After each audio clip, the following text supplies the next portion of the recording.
Magandang gabi pambungad sa ating newscast. Umabot na sa mahigit 60,000 ang bilang ng road crashes ngayong taon at mahigit 300 naman ang nasawi. Kabilang sa madalas masangkot sa aksidente ay four-wheel vehicles at mga motorsiklo. Bumuo na ng working group ang iba't ibang transport agencies para sa kaligtasan sa kalsada, lalo na ngayong Kapaskuhan. Ang balitang A to Z ni Ace Cruz. Higit isang linggo bago magpasko, bukod sa tindi ng traffic, nakatutok din ang transport agency sa mga aksidente sa lansangan. Sa isang U-turn slot sa EDSA, bilangga ng SUV sa sasakyan sa harap na siya namang umararo sa hanay ng mga motorsiklo. May ilang motorsiklo rin ang tila kamote riders. Gaya nito na bigla na lang sumingit sa isang bus. Sa 2024 partial data ng MMDA as of November, 62,723 na ang bilang na natalang road crashes. 86,000 ang kabuang natala noong 2023. Ang bilang ng fatalities o mga nasawi sa road crashes as of November 2024 ay pumalo na sa 332, kumpara yan sa 352 sa buong 2023. Masasabi natin na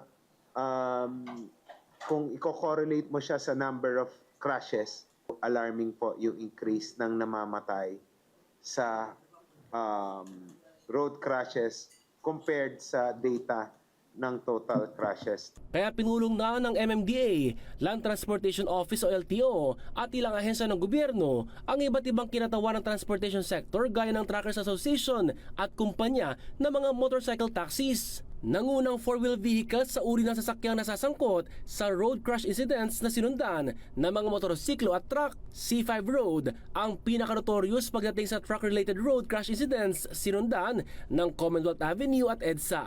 Siguro yung condition ng road, medyo mabibilis pa yung mga sasakyan dyan. Tapos naandyan din po yung truck lane natin.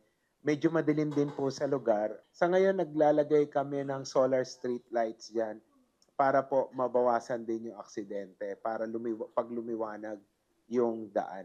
Ayon sa LTO, isa sa sanhi ng disgrasya partikular sa mga truck ay overloading at mga kalbong gulong. 40% of all the trucks at we inspected, may problema. Isang problema na, worn out tires.